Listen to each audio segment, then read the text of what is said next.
Lee and Margot are gone. Now we have Hurricane Nigel, and there are two other areas that we're going to watch in the tropics over the next few weeks. What's going on, guys? I'm certified meteorologist Jonathan Kagas. First and foremost, we're going to talk about Nigel.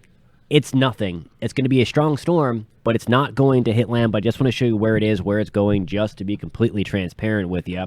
Off the southeast corner of the United States, we could have some weird development, maybe subtropical development as we get into the weekend. We're going to break that down.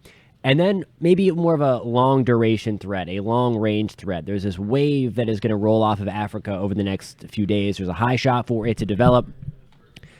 Plenty of outcomes when it comes to that, though. And that's what always concerns us, when there's more outcomes, and especially some that gets close to land. Before we get into all of this that you see on your screen, if you want to stay updated on all things weather, and especially as we venture through the rest of hurricane season, you have to hit subscribe. Please do that if you happen to find this content helpful.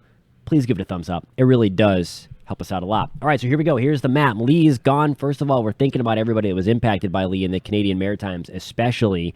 Here is Nigel right smack dab in the corner of your screen. That is going to head on out of here. Here is this little blob that popped up again from the Hurricane Center. I'll show you why that's there in just one second. We're going to talk about that one first, and then we'll get into this blob. Again, really the disturbance is way back over Africa.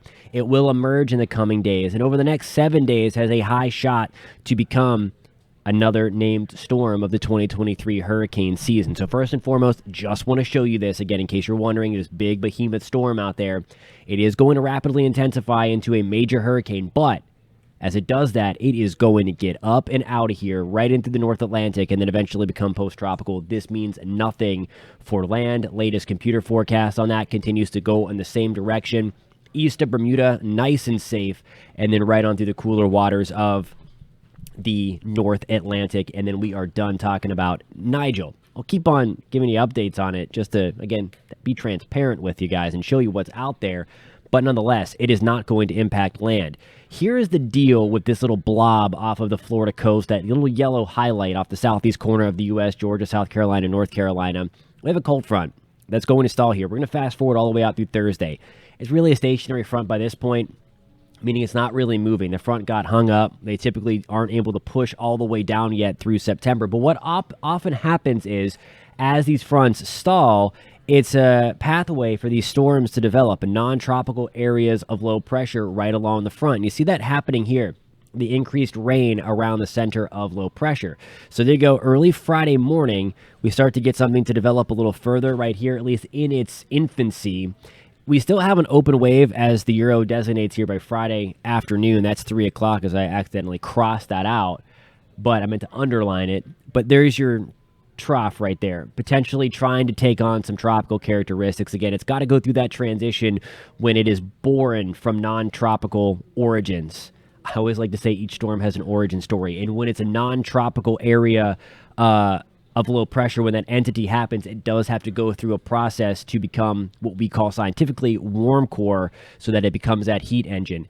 It's going to stay close to land. It's going to be ugly, so it may not be able to fully do that.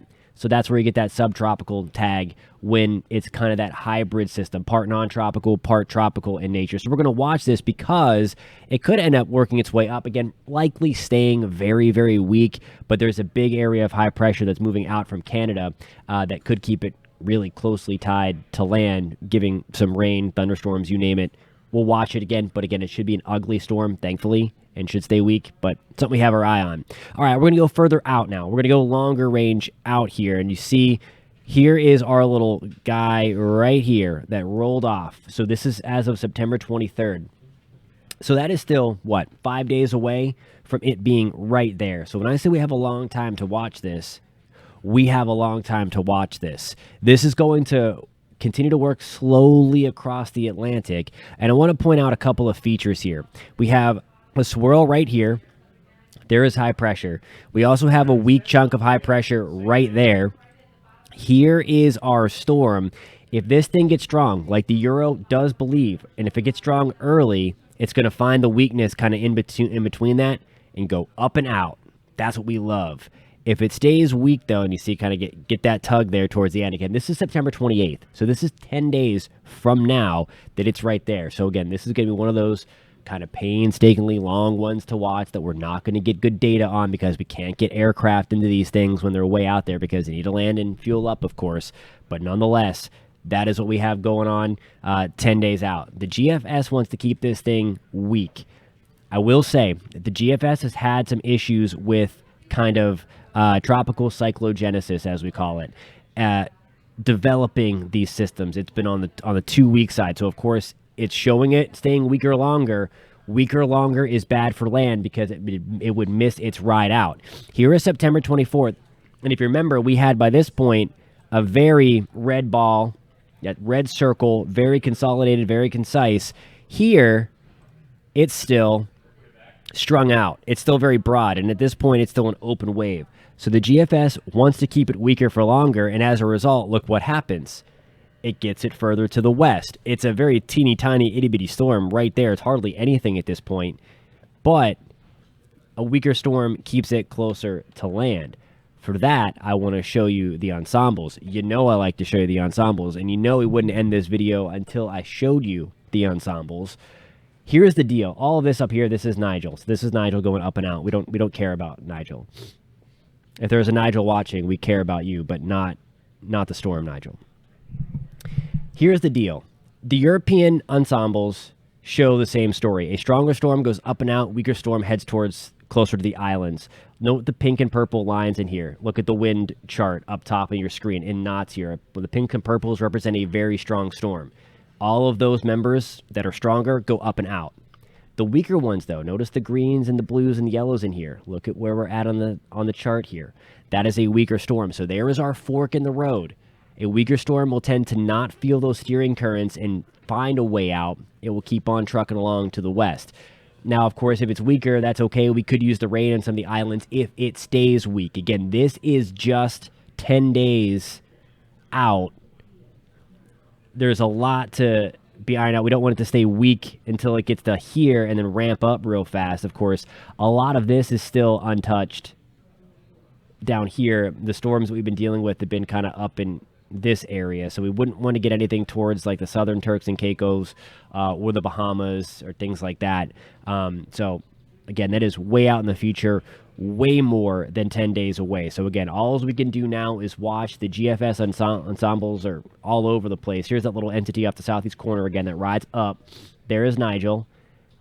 Some of the GFS ensembles do get this thing pretty strong, and you see what happens again. That's the theme. We want this thing to get strong quick after it gets off of Africa because it's going to feel that path out.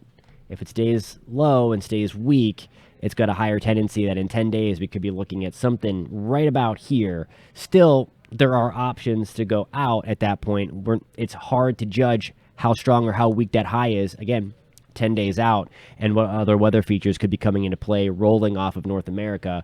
Again, 10 days out. So it's something that we watch. Alrighty, guys. Thank you so much for tuning in. Again, hope everybody's doing okay in Canada, the Northeast that were impacted by Hurricane Lee or post-tropical cyclone Lee at that point, but it was still a lot of strong winds out there.